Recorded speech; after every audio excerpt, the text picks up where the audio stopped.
আরেকটা কথা বলতে চাই আপনাদের মাঝে, যেহেতু এয়ারফোর্টে গেলে আমার যে প্রবাসী কলিজার টুকরা ভাইরা আছে, আমি নিজে একজন প্রবাসী।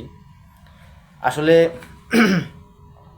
প্রবাসে না আসলে কেউ প্রবাসের মর্ম বুঝে না। ও দিল্লে কা লাড্ডু হে, মানে একটা ডায়লগ আছে এরকম। যাই হোক, আহ, মানে প্রবাসে না আসলে কেউ বুঝবে না আসলে প্রবাসটা কীরকম একটা জায়গা।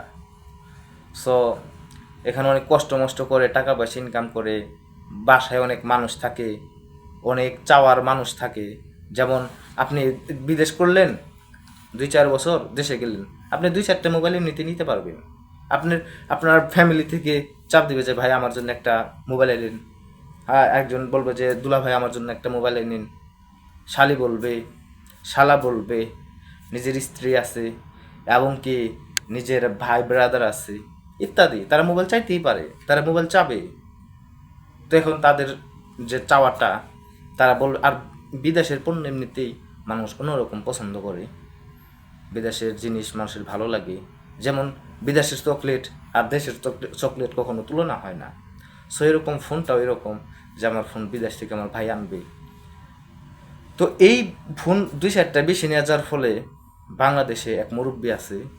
তো মুরব্বী মহোদয়কে শায়েস্তা দেওয়া দরকার।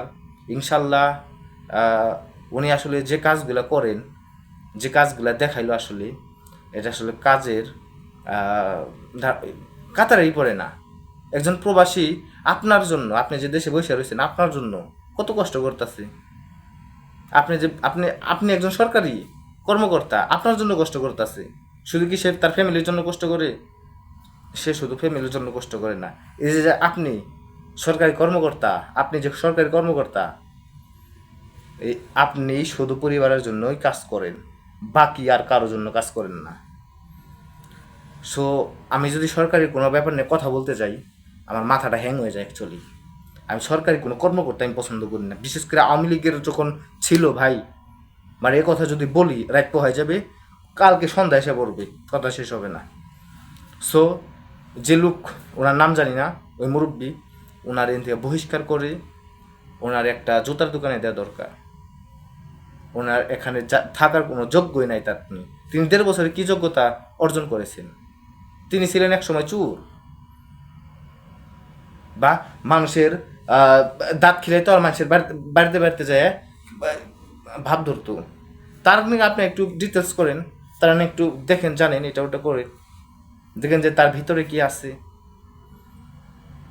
দেখবেন যে তার একটা গুমর বাইরে আসবো। তিনি কিভাবে কথাবার্তা বলেন। একজন মা ছেলে তার মায়ের জন্য খাবার নিয়ে গেছে, ওই খাবার খিলাইতেছে। কত বড় বেদব! হ্যাঁ, তিনি মুরব্বী, মুরব্বীর স্থানে থাকবো।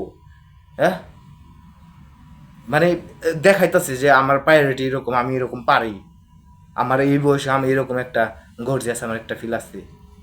আসলে প্রত্যেকটা প্রবাসীর যে একটা বদ্ধ আছে, ওনার ভিতরে লেগে যাবো ইনশাল্লাহ। হ্যাঁ, ওনার ভিতরে লেগে যাবো গা। হ্যাঁ, একজন মানুষ মোবাইল একটাকে 10টাও নিয়ে যায়, সমস্যা কি আপনার? আপনার বাপার টাকায় নেয় নাকি? আপনার ভাইয়ের টাকা দেওয়া যায় এখানে? সে পরিশ্রম করে মাথার ঘাম পায় পরে, তারপর উনি প্রত্যেকটা তার যে ফ্যামিলি আছে, অ্যানাদার ফ্যামিলি আছে, সব কিছুর জন্য খুশি রাখার জন্য উনি ফোনগুলো নিয়ে যায়। সে কি নিজে চায় যে আমি এতগুলো ফোন নিয়ে যায় বাসায়? হ্যাঁ, সবার আশা পূরণ করতে চায়। আসলে ভাই, আমার জন্য দোয়া করবেন, আল্লাহ তাআলা জানি আমার স্বপ্ন পূরণ করে দেন, এবং কি সবসময় ইসলামের সাথে থাকার তৌফিক দান করুক। সবাই পড়ি আমিন। ভাই আমার চ্যানেলটা সাবস্ক্রাইব করেন। আমি খুবই ছোটো একজন ইউটিউবার, খুবই ছোটো ভাই, খুবই মানে নতুন আসছি আমি আপনাদের মাঝে নিজেকে গুছিয়ে আনার জন্য। যদি কোনো মহৎ ব্যক্তি আমার ভিডিও ভালো লেগে যায়, জানি সবাই উপরমুখী চলে যাবো গা, যদি কোনো মহৎ ব্যক্তি, কোনো আল্লাহ যদি দয়া করে একটু সাবস্ক্রাইব করে দিন আমাকে। আসলে এইভাবে কথা আমি বলতেও পারি না অ্যাকচুয়ালি, মানে সাবস্ক্রাইব করেন।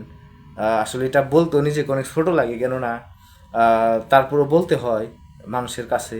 নিজেকে বড় হতে গেলে ছোট বড় সব কিছুই মেনে নিতে হবে। সো ভাই, ভালো থাকবেন, সুস্থ থাকবেন। আপনাদের জন্য রইল ভালোবাসা। আসসালামু আলাইকুম।